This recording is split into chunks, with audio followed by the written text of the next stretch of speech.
Fuel system. A car fuel system stores and delivers gasoline or diesel from the tank to the engine's combustion chamber, ensuring the correct amount of fuel is mixed with air for combustion.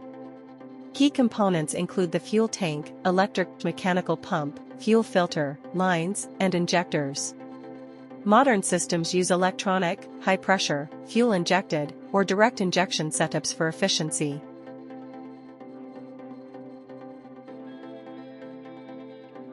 Functions. Fuel tank. Stores fuel typically at the rear and often houses the fuel pump. Fuel pump. Transfers fuel from the tank to the engine, creating necessary pressure. Fuel filter. Cleans fuel to prevent contaminants from clogging injectors. Fuel lines. Tubes, both metal and rubber, that carry fuel from the tank to the engine. Fuel injectors.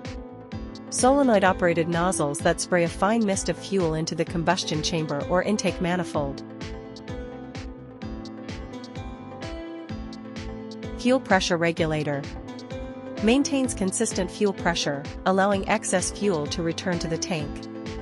Engine control unit. Electronically controls the timing and amount of fuel injected.